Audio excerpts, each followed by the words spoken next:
마가복음 9장 33절에서 35절 말씀입니다. 가버나움에 이르러 집에 계실새 제자들에게 물으시되 너희가 길에서 서서 서로 토론한 것이 무엇이냐 하시되 그들이 잠잠하니 이른 길에서 서로 누가 크냐 하고 쟁론하였음이라. 예수께서 앉으사 12제자를 불러서 이르시되 누구든지 첫째가 되고자 하면 무사람의 끝이 되며 무사람을 섬기는 자가 되어야 하리라 하시고. 아멘. 제가 예전에 신천지에 빠진 그 젊은 부부, 신혼부부, 신혼격이죠. 결혼한 지 얼마 안 된 그런 젊은 부부를 만나서 한번 오랫동안 좀 얘기를 한 적이 있었습니다.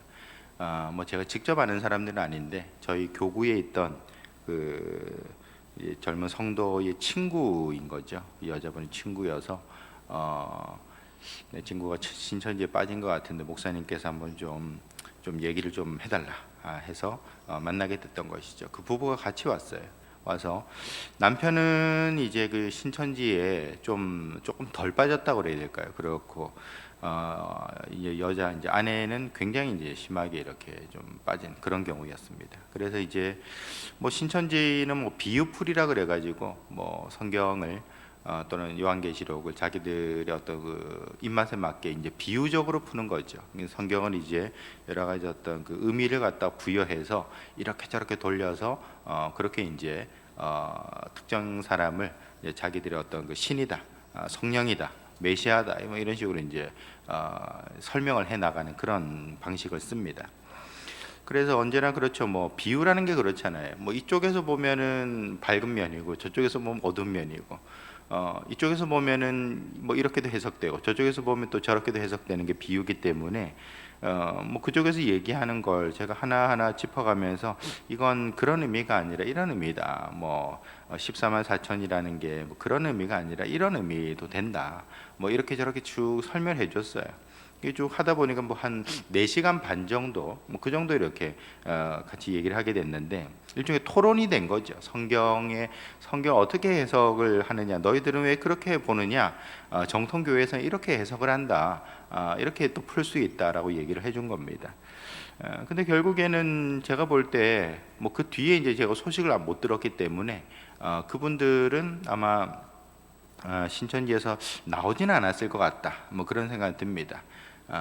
그러니까 4시간 반 동안 토론을 쭉 해도 별반 소득은 없다라는 것이죠. 그 왜 그런 거 아니? 토론이란 게 그렇습니다. 우리가 토론을 TV, 텔레비전에도 토론 프로가 있고 우리 살아가면서 이제 여러 사람과 자기 의견을 교환할 때가 있잖아요. 토론이라는 거창한 형식은 아니더라도 그래도 내가 가지고 있는 생각 갖다가 나눌 수 있는 그런 어떤 자리가 있는데 그런 토론의 목적 자체가 듣기 위함은 아니잖아요. 그러니까 토론을 하는 이유가 내가 저 사람 무슨 얘기 하는가 한번 들어보자. 물론 그런 목적도 있는데 사실은 자기 주장을 내세우기 위해서 또 자기 주장을 관철하기 위한 것이 훨씬 더 강하다라고 할 수 있습니다. 그러다 보니까 토론을 해도 상대방의 입장을 내가 듣고 이해하고 서로 이제 합의를 본다든지 이런 것보다는 오히려 내 의견을 강하게 주장하고 내 뜻을 관철하려고 하는 그런 것들이 더 강하다라는 것이죠.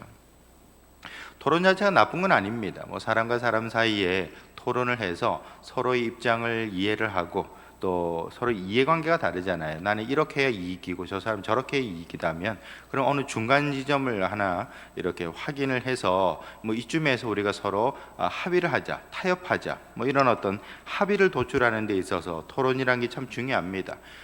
우리가 타협하지 않으면 세상 어떻게 살아가겠습니까? 서로의 어떤 입장을 한쪽이 완전히 다 장악한다면 그건 좀 불합리하죠. 그래서 언제나 이 토론의 장이라는 게 열려 있고 대표적인 게 정치란 영역이 사실은 그 합의하라고 또는 타협하라고 있는 자리니까 거기서 언제나 토론이 활발하게 이루어지고 있죠. 근데 여러분, 우리가 세상 살아가면서는 또는 이웃과의 어떤 분쟁 속에서는 이 토론이라는 거 또는 합의라는 거 이런 것들이 가능하긴 한데 근데 진리 문제는 어떨까요? 여러분, 진리 문제도 토론하면 됩니까? 진리 문제도 서로 적당한 선에서 합의를 보자 이렇게 가능한 건가요? 그게 아니라는 거 우리가 어디서 알 수 있는 거 아니? 우리가 보통 1 더하기 1은 얼마죠, 여러분? 1 더하기 1이 얼마입니까? 저는 어려운 거 안 물어보죠, 여러분. 쉬운 거 물어봅니다. 1 더하기 1은 2다라는 거를 우리가 뭐 초등학교 들어가서부터도 잘 알고 있습니다. 근데 어느 순간 4라고 주장하는 사람이 있고 5라고 주장하는 사람이 나오는 거예요. 그러면은 우리가 그럼 또 다르게 주장하는 사람들이 있으니까 그럼 1 더하기 1을 2라고만 말하지 말고 뭐 3이라든지 한 4 정도에서 합의를 보면 어떨까? 왜냐면 다른 사람이 자꾸만 5라고 얘기하고 뭐 이렇게 얘기하니까 이게 너무 간극이 크다. 그러니까 2라고만 꼭 주장하지 말고 1 더하기 1이 한 3 정도도 될 수 있고 4도 될 수 있다라고 합의를 보자. 여러분 이게 가능할까요? 가능하지가 않죠. 분명히 내가 이거 저기 뭐 요거를 갖다 요렇게 했으면 좋겠다, 며칠날 했으면 좋겠다, 뭐 어느 정도 이렇게 뭐 이사 날짜를 조정한다든지 또는 뭐 서로의 어떤 자리를 양보하는 문제, 이런 것들은 합의를 볼 수 있죠. 토론을 해서 서로의 어떤 입장을 이해를 하고 그럼 이쯤에서 합시다, 이쯤 날짜로 합시다 이렇게 정할 수 있을 겁니다. 하지만 진리에 관한 문제를 합의한다, 토론한다, 적당히 이렇게 타협한다 이런 건 있을 수 없다라는 것입니다. 뭐 1 더하기 1의 어떤 이야기를 우리 잘 기억하면 될 것 같아요. 여러분 이것을 통해서 우리가 알 수 있는 게 뭐냐면 진리라는 건 믿음의 영역이지 토론의 영역은 아니다라는 것이죠. 1 더하기 1이라는 이 공리, 이 수학적인 어떤 그 명제를 갖다가 뭐 단순하게 우리가 토론해서 합의해가지고 적당히 요쯤 찍으면 안 될까? 이게 아니라는 것이죠. 분명한 어떤 그 답이 나와야 되는 것처럼 여러분 우리가 이 진리 문제라는 것은 믿음의 영역이지 받아들임의 영역이지 토론하거나 합의할 영역이 아니다라는 것이죠. 오늘 본문에 보시면은 여러분 제자들이 뭘로 토론하고 있었습니까? 이 33절에 이 사람들이 길에서 토론을 했다라고 했어요. 나중에 예수님께서 물으시죠. 집에 들어오셔가지고 너희들 아까 뭐 가지고 이렇게 옥신각신 토론했냐? 라고 물으셨습니다. 그러니까 이제 제자들이 하는 얘기가 자기들이 이제 뭐 말하기 좀 미안하잖아요. 왜냐하면 이제 여기도 나옵니다만 누가 크냐? 누가 하나님 앞에 인정받는 사람이 될까? 누가 천국 가면은 큰 사람 될까? 야, 누가 너 국무총리 할래? 예수님 나중에 대통령 되시면 누가 국무총리 할래? 누가 경제장관 할래? 뭐 이런 거 이제 서로 이렇게 의논을 했던 것입니다. 그러니까 지금 뭐 남자들은 언제나 그렇잖아요. 누가 뭐 근육이 크냐, 뭐 키가 크냐 이런 거 이제 싸움하는 것처럼 지금 자기들이 예수님 앞에 또는 하나님 앞에서 어떤 사람이 인정을 받느냐, 어떤 사람이 더 큰 것을 성취하고 있느냐 이런 것들을 지금 따지고 있었다라는 것이죠. 한마디로 말해서 하나님의 기준, 이 신의 기준에 대해서 이 사람들이 지금 토론을 하고 있었다라는 것입니다. 여러분 뭐 다른 건 모르겠는데 하나님의 기준이다 또는 신의 기준이라 한다면 이건 진리 문제잖아요. 하여튼 뭐 누가 천국에 들어갈 수 있냐, 이거 누구만이 가지고 있는 기준입니까? 하나님이 아시는 것이죠. 우리가 뭐 당신은 뭐 생긴 게 선하게 보이니까 천국 가겠습니다 그렇게 말할 수 있는 성질이 아니잖아요. 하나님께서 딱 달아보시고 당신은 믿음이 있구나 그러면 천국 가는 것이고, 당신은 믿음이 있는 것 같은데 또 아닌 것 같구나 그거 하나님께서 판단하셔서 아니다 그러면 천국 못 가는 것이죠. 믿음의 기준, 이것은 곧 하나님의 기준인 것이고 하나님의 기준에 맞으면은 넘어가는 것이고 뭐 안 맞으면은 이제 결국 이제 떨어지는 것이죠. 결국에는 이 모든 것이 다 진리를 말하고 있다라는 것이죠. 아까 말씀드린 대로 여러분 1 더하기 1이 뭐냐 이걸 토론해서 정할 수 없는 것처럼 진리는 토론의 대상이 아니다라는 것입니다. 근데 지금 제자들은 뭐 하고 있었습니까? 토론을 하고 있었죠. 그러니까 하나님께서 어떤 걸 좋아하실까? 예수님은 어떤 사람을 뭐 챙겨주실까? 이런 거 지금 토론하고 있었다라는 것이죠. 그때 예수님께서는 이 토론하고 있는 제자들에게 어떤 분명한 진리 기준을 제시하시죠. 보시면 35절에 예수께서 앉으사 12제자를 불러서 이르시되 누구든지 첫째가 되고자 하면 뭇사람의 끝이 되며 뭇사람을 섬기는 자가 되어야 하리라. 너희들 크고 싶냐? 하나님 앞에서 큰 사람으로 인정받고 싶냐? 그러면 낮은 자리에서 섬기도록 해라. 그 사람이 하나님 앞에서 인정받는 사람이다라고 기준을 제시하셨다라는 겁니다. 그러니까 하나님 앞에서 이 시험에 합격하는 방법이 뭐냐? 하나님 앞에서 큰 사람으로 인정받는 방법이 뭐냐? 낮은 자리에서 섬기는 사람, 그 사람이 1등 된다, 그 사람이 우승자다, 그렇게 얘기를 하고 있다라는 것이죠.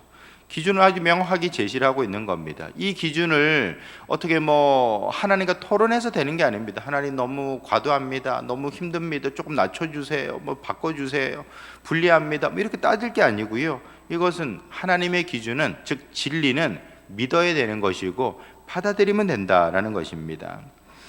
여러분 한번 보세요. 이 토론해가지고 성경에서 이 토론해가지고 폭망한 사람들이 있죠. 이 폭망했다는 거 이제 폭삭 내려앉았다라는 건데 대표적인 사람이 아담 아닙니까? 아담은 이 진리를 가지고 토론을 했어요. 그것도 누구하고 토론했는 거 아니에요? 뱀하고 토론을 했습니다. 그 하나님께서 말씀하신 기준이 있어요. 근데 이게 좀 바뀌어지지도 않을까?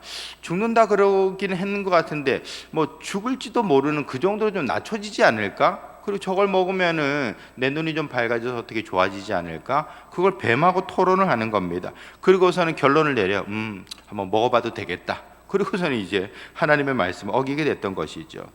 여러분, 이렇게 하나님의 기준, 진리라는 것은 타협의 대상, 토론의 대상이 아니라 믿음의 대상입니다. 내가 받아들이는 것이고 순종하며 나가야 된다라는 것이죠.